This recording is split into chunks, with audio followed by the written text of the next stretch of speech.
All right, what's going on, everybody? I'm Cam and you're watching the Work Truck series. You already know what's up, so let's get into the recap. Okay, so on day one, we did an oil change, checked filters and driveline fluids. We also checked the cooling system, as well as the suspension and steering.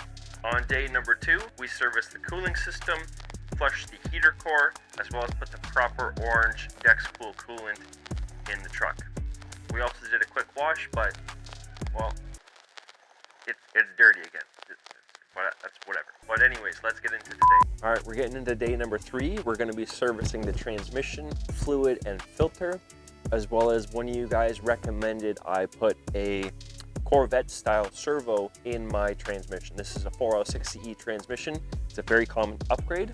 So I picked up this kit.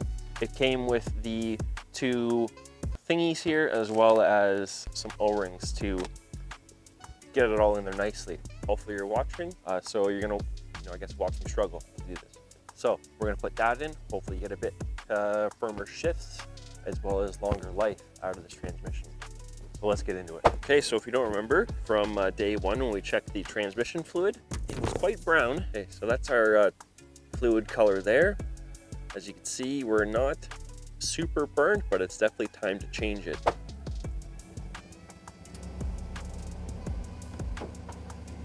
Come on, baby.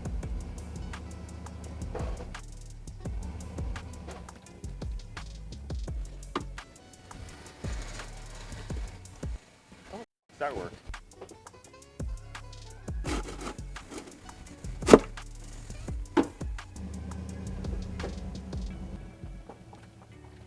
Good. Double good. Yes. Okay, so we got the truck up on ramps. I was fiddling around with jack stands and stuff, but I remembered I had these lying in the back corner of the garage here. I don't know why I didn't think of that. But now we have way more room, so hopefully you'll be able to watch quite easily. All right, so there's not a whole lot of room underneath here with me and the camera, so we're just gonna pop off the shifter linkage. We're gonna move that out the way. We shouldn't have to drop anything to do with the exhaust. We're just gonna pull out all of the 13mm bolts around the circumference of the oil pan, and then attach it in that guy there, and hopefully not make a mess. Brr. Not gonna lie to you boys, it's pretty cold out today.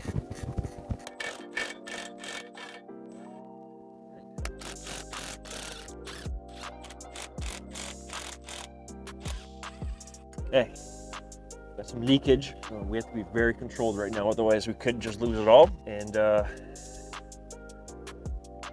well, we don't want to do that.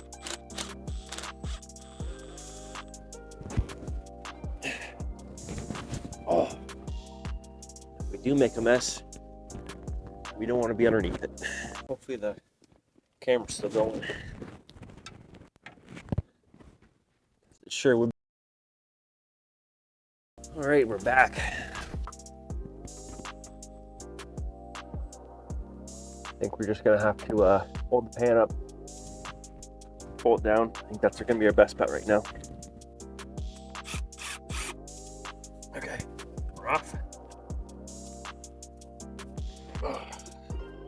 Gentle.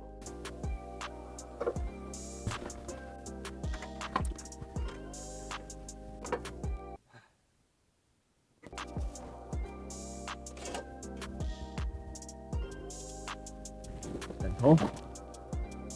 More. No, up there.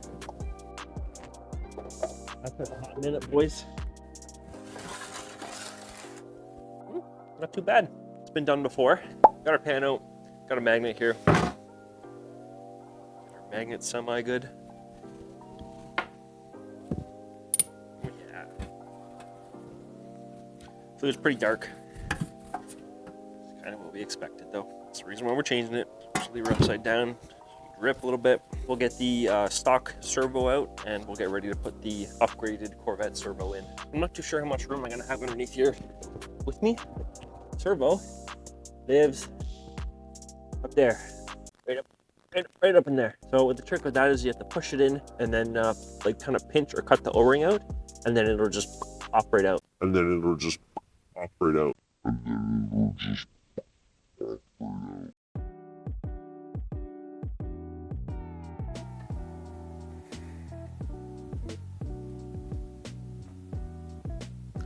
Well, boys, nothing went as planned. I guess we gotta get this stuff cleaned up.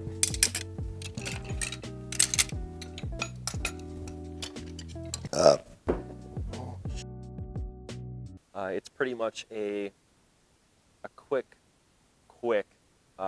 mod that you can do. All right, boys, so if you're gonna be pulling out your servo, you're gonna have to take out this snap ring. And unfortunately for me, it broke in 3 pieces while I was trying to fish it out of there. So what, what's supposed to take a good solid, like a half-hour job, then turned into a 3.5-hour job, having to take out every single tool, pretty much my arsenal, get the 2 other pieces out. And I don't know where they went. I was pretty much done with yesterday, brought them all in on that blanket as you saw from earlier. If you're ever gonna do this, get a new snap ring, get a new cup, because I had to beat on this quite a bit too, with just, kind of fishing in between that and the case and not breaking the case. So I'd much rather replace this, $40 cap versus a whole new transmission case, or used, whatever. But we got her done. It's a new day. We're gonna work on getting this pan cleaned up, getting that back in.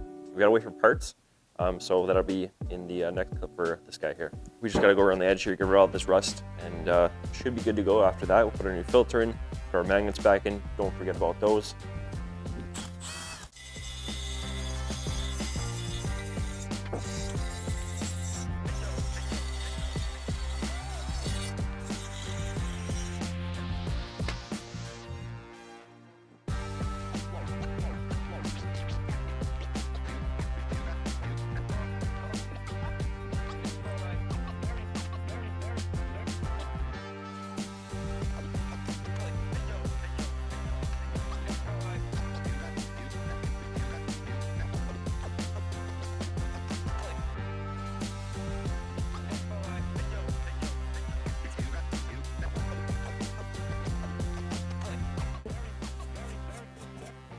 Put our magnets back in.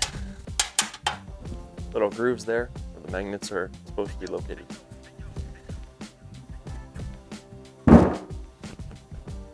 Safe. So we're gonna start disassembling our servo. We're gonna have our spring. We'll actually have a look at these seals where they're located. So we have our cup seal, it's blue. We got this black O-ring here. We got another split O-ring here. See, it splits open. And there's a couple other seals inside of here that we're gonna have to take apart, put on with our new ones. So here's a little kit here. So we can see approximately 3 of the O-rings here that we can see on the outside. And there's one smaller one, I'm guessing, that goes on the inside. We have our replacement pistons. So we're gonna figure out where all these go as we take this apart. Okay, that comes out. And that comes out. Well, that's not even that hard. Does that come out? I guess we'll get our new parts lined up here. So this one is that guy. And this one, oh, much beefier, eh? Our new one, much more surface area. All right, so we're getting ready to put the new O-rings on our new parts and get our servo back together. So we got our cap, we got the first thing here, and then we have the second thing here with the pin, E-clip, and a spring. We need to get this little E-clip off up here. Get that clip off. We are gonna use a little screwdriver. Right in the ATF. It's actually good. Am I missing, or is it just worn there? Ah, it's got a little worn. Yeah, so it's got a little burr right up in here where that pin goes through, so it's not allowing it to go through the bushing there. I guess we'll just hit it with the sandpaper, 400 grit. Ah, I'm stunned.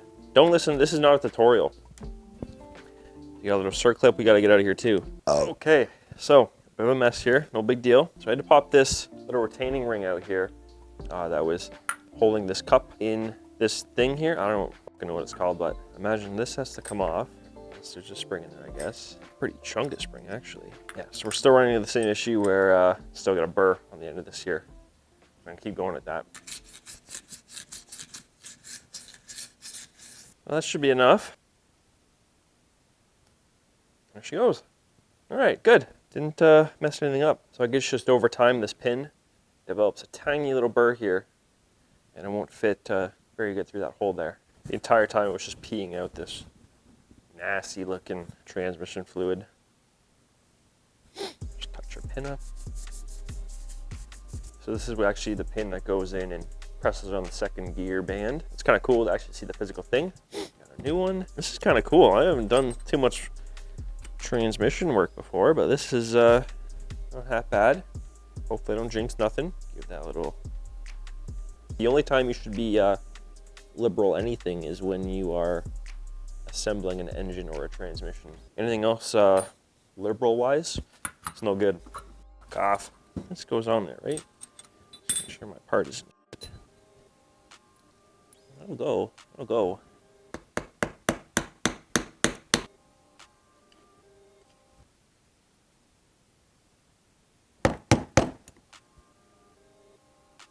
So our aftermarket part obviously wasn't perfect, go figure. And what was happening was the snap ring wasn't sitting down in its groove the way it was in the original part. So it fit, but I had to persuade it with a hammer and screwdriver to sit down into its recess, the clip's recess cutout. So it's not a big deal. We'll just tidy up our marks here.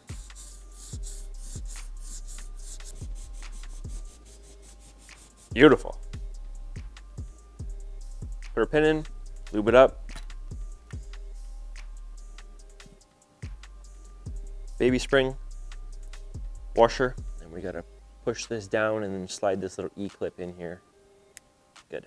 Make sure she's able to move. So just make sure she's on there 100%, nice and square. The ends are overlapped nicely to where they're supposed to, where the split end is anyways. Lube up your center ring here, because that's where our first split O-ring is gonna go into. Really want to finesse this in there.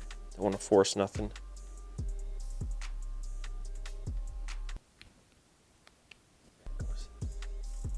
That's it. This guy just goes on the end here. Put our cap on here. Shove her on home.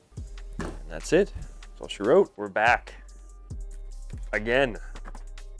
What we got here? So if you don't remember, I don't remember. We broke this retainer ring in 3 different pieces trying to get out this cap. This cap also looks like ass. So, got a new retainer ring. GM parts, baby. We got a new cap here. This looks way better in the picture. That was on Amazon. Way better. So it looks like we're gonna have to reuse whatever is in there. Pop that guy out. Stick her home. If I were to do this again, I would just buy the whole kit itself, so it would come with a new pin, a new cap, the actual servo mechanism itself. I just figured it might be a little bit cheaper to just do the internal pieces, but that has proved to be, well, not a good idea. With all the waiting and stuff that's had to be put on hold. How are we to get that out of there? I think we need to use the power of air. I don't think using a pry driver is going to be the strat. All right, let's get some air tools going. Got a little rubber tip here. We're going to stuff her in there and see if we can't pop it out. Oh, look at that. Your boy's smart. New O-ring on. All right, let's get this in the truck. Sun's out, boys. Let's stick her cup in there.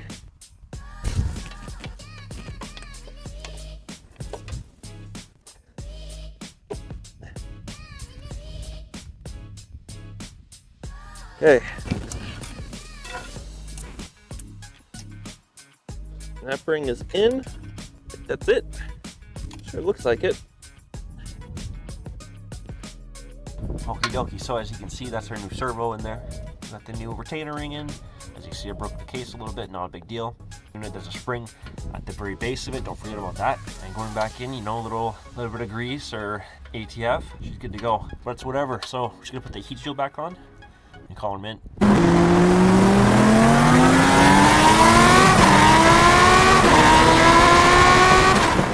All right, so it's kind of an interesting setup here. Hopefully we don't get too rowdy.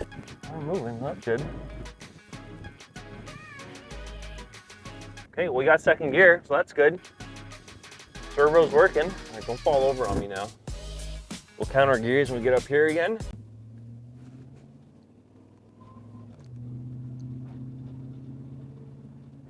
Three.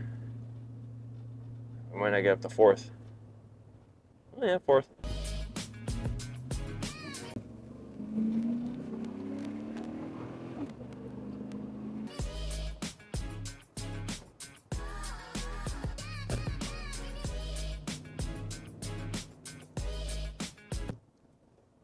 Oh, all the gears are there.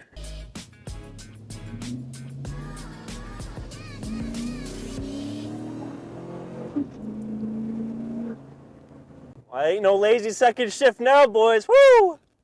I mean, we're driving, you know, not the fastest car in the world, but still. Whoa! All right, so we're back. So we got her up to temp. We're reading right around 120 degrees Fahrenheit. It's right in our operating range. Go home. So we're right at the start of the hot line. So we could put on the hot, we kind of want to be somewhere in the middle. So we need to put about a half a quart in, and she should be good to go. A bunch of snow in there. And yeah, exactly, we're perfect. So we covered up the second hole. Yes, I'm holding it, so it's gonna be dripping down this way, but the second hole is covered now. All right, so obviously with it being super windy outside, the audio is gonna be ass, which is to be expected. Seems like every time I wanna go outside and film, the weather's like, nope, not today, Cam. But we powered through it, and we got her done. Like I said, we got the truck dialed in, we changed out the transmission fluid and the filter. We also went ahead and changed out the stock servo for a Corvette servo in the transmission, which was recommended to me by one of the subscribers back on day 2 down in the comments. So I went ahead, followed your advice there, buddy, and I am thoroughly impressed with how well the transmission now shifts. It really gives it a nice solid feeling, and definitely gonna have some fun with it now. If I were to do it again, I would buy the whole kit, which would be the actual, it would come with a cup, a new pin, as well as the internal guts and all the O-rings. I bought it separately. I thought I was getting a good deal on, you know, being that the parts I bought, they were Phoenix transmission parts. So, you know, a good name brand there.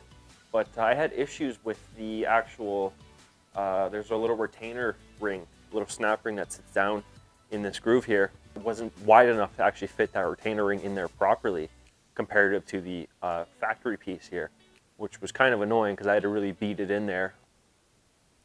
You know, when you're buying a name brand part, you expect it to fit nicely, right? We made her work. So, all that being said, I hope you have a good day.